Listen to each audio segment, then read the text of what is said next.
کل 20 جنوری ہے، Donald Trump واقعی میں اوتھ اٹھا رہے ہیں، لیکن کیا اس ساری ڈسکشن جو نواز شریف صاحب سے شہباز شریف صاحب نے کی، اس کے اندر کوئی یہ خدشہ بھی تھا کہ ڈونلڈ ٹرمپ کی طرف سے یا ان کی حکومت کی طرف سے دباؤ آ سکتا ہے کہ عمران خان صاحب کو ریلیز کریں، کنسیڈرنگ کہ کسی زمانے میں بل کلنٹن کی طرف سے نواز شریف صاحب کے لیے یہ کیا گیا تھا؟ جی، گفتگو کے مندرجات تو ہمیں معلوم نہیں ہے، تو لہذا میں اس پر کوئی کامنٹ نہیں کر سکتا، لیکن ایز اے گورنمنٹ یا جو رولنگ پارٹی ہے، ہمیں تو بڑا واضح ہے کہ ایسا کسی دباؤ کی توقع نہیں ہے۔ اس کا یہ مطلب نہیں ہے کہ ہمیں اپنی سفارتکاری کو زیادہ متحرک نہیں اور تیز تر نہیں کرنا، کیونکہ ڈونلڈ ٹرمپ ایک غیر روایتی سیاستدان ہے۔ ان کا جو ایک ہم نے طریقہ کار دیکھا ہے بڑا واضح ہے کہ وہ ایک ٹرانزیکشنل شخص ہیں، یعنی سودے بازی پر اور کاروباری شخص ہیں۔ آرٹ آف دا ڈیل ان کی کتاب کا نام ہے، تو لہٰذا وہ ڈیل میکنگ پر یقین رکھتے ہیں۔ دوسرا یہ کہ بطور جمہوریت دوسرے ملکوں میں جمہوریت کو پھیلانے کا ان کا کبھی کوئی نظریہ نہیں رہا، یا دوسرے ملکوں میں انسانی حقوق کی جو پروٹیکشن ہے وہ کبھی بھی ڈونلڈ ٹرمپ کی جو ہے وہ نہیں رہی ترجیح۔ اور تیسری بات یہ ہے کہ وہ مستقل ایک میڈیا کے بہرحال ماسٹر ہیں اور توجہ حاصل کرنا جانتے ہیں، تو یہ تینوں چیزیں اس بات کی طرف ہمیں اشارہ کر رہی ہیں کہ انلیس امریکہ کے کوئی نئے مفادات پیدا ہوں جن میں پاکستان کا کوئی رول ہے، امریکہ کی طرف سے کوئی سیاسی دباؤ ہم نہیں دیکھ رہے۔ اچھا، جو آپ نے طریقہ کار ان کی پرسنالٹی کا خاکہ کھینچا ہے، کچھ اس ٹائپ کی پرسنالٹی عمران خان صاحب کی، وہ بزنس والی چیز کو نکال دیجئے، باقی پاپولزم کی طرف وہ بھی ہیں، art of dealing with media ان کو بھی آتا ہے، اور وہ یہ کلیم بھی کرتے ہیں کہ میرے بڑے اچھے جو روابط ہیں اور بڑے اچھے ان کے ساتھ ریلیشن شپس ہیں۔ سو ایک وہ ان کی امید کو کیسا دیکھتے ہیں، نمبر 1۔ نمبر 2، آپ کی جماعت سے بہت سارے لوگ یہ کہتے ہیں کہ عمران خان صاحب سے امریکہ کی بہت ساری توقعات ہیں اور اس کی وجہ سے دباؤ آئے گا، آپ بلیو کرتے ہیں اس بات پہ؟ نہیں، دیکھیے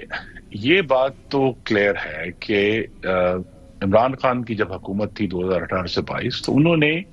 امریکہ کی بہت تابع داری کی تھی۔ انہوں نے تابع داری کی تھی طالبان کے جو لیڈران پاکستان کی جو پچھلی حکومت تھی مسلم لیگ نون کی، جنہیں رہا نہیں کرتی تھی، انہیں ان کو رہا کیا۔ اسی طرح امریکہ کے دباؤ میں آ کر فلائٹ لیفٹیننٹ ابھی نندن کو انہوں نے بغیر کسی کلیئر ڈیل کے ہندوستان کو واپس کر دیا۔ اور تیسرا جو تھا، انہوں نے سی پیک کے اوپر جو ہے وہ امریکہ کا مفاد تھا کہ سی پیک کو آہستہ اور سلو کر دیا جائے، تو عمران خان نے اس کو بیک برنر پہ ڈال دیا۔ اور چوتھی بڑی اہم بات ہے جس کے بارے میں ابھی تاریخ لکھنے والوں نے کلیئرٹی دینی ہے کہ کیا وجہ تھی کہ جب عمران خان جولائی 2019 میں واشنگٹن سے واپس آئے تو انہوں نے کہا کہ مجھے یوں لگتا ہے کہ میں دوسرا ورلڈ کپ جیت کر آیا ہوں، لیکن ٹھیک 10 دن بعد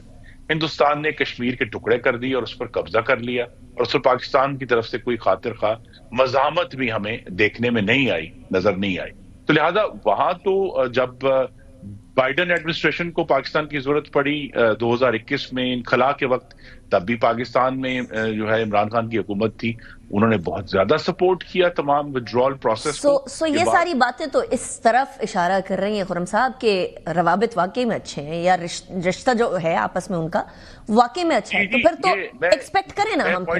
نہیں، میں یہی تو کہہ رہا ہوں کہ یہ تو بات میں یہ بھی واضح کر دوں کہ ڈونلڈ ٹرمپ جب عمران خان وائٹ ہاؤس میں موجود تھے، ان کے سامنے میڈیا کو کہا تھا کہ پچھلی حکومت ہماری بات نہیں مانتی تھی، یہ حکومت ہماری بات مان رہی ہے اگرچہ ہم اس کو پیسے بھی نہیں دے رہے۔ لیکن دا فیکٹ از، میں پھر کہوں گا کہ جو بھی بنیاد ہے امریکہ کا پاکستان میں جو رجیم چینج ہے، اس کے لیے امریکہ کو اپنے مفادات کو ری ڈیفائن کرنا ہے، جس میں اس وقت پاکستان نہیں ہے۔ امریکہ کو تو ضرورت یہ ہے کہ وہ چائنا کا راستہ روکے، اور ڈونلڈ ٹرمپ جو ہیں وہ معاشی طور پر بھی چائنا کے لیے انڈیا امپورٹنٹ ہے ٹیرفز ریز کرنا چاہتے ہیں، اور انڈیا کے اگینسٹ پاکستان بھی ہے، اور جب تک چائنا اور پاکستان اکٹھے ہیں تو انڈیا کے لیے معاملات بھی تھوڑے مشکل ہو جاتے ہیں۔ تو اگر چائنا والی چیز ڈونلڈ ٹرمپ ان کی حکومت کے مائنڈ میں ہے تو پھر تو پاکستان بھی آٹومیٹکلی اس کے ساتھ نتھی نہیں ہوگا۔ جی نہیں، دیکھیے نا، وہ تو پھر پاکستان چائنا کے ساتھ نتھی ہوگا، اور وہ پاکستان کے جو ہے وہ ایک خلاف ایک مخاصمت اور ایک تناؤ پیدا ہوگا اگر وہ اس پر دکھنا چاہتے ہیں۔ اسی لیے آج بین الاقوامی اخباروں میں بہت نوٹ کیا گیا کہ پوری دنیا جو ہے وہ ٹرمپ کے آنے پر تشویش میں ہے، سوائے ہندوستان کے جہاں خوشیاں منائی جا رہی. رائٹ. تو لہٰذا یہ ایک ان کا ایک گٹھ جوڑ ہے. اور دیکھیں ایران کے معاملے میں بھی جو پوسچر ہوگا ڈونلڈ ٹرمپ کا, وہاں بھی تو پاکستان اپنی جغرافیائی حیثیت کی وجہ سے ہمیشہ اہم ہے اور رہے گا, لیکن اس کی بنیاد بنا کر پاکستان کی سیاست میں مداخلت کے امکانات تقریباً صفر. ٹھیک ہے, چلیے اب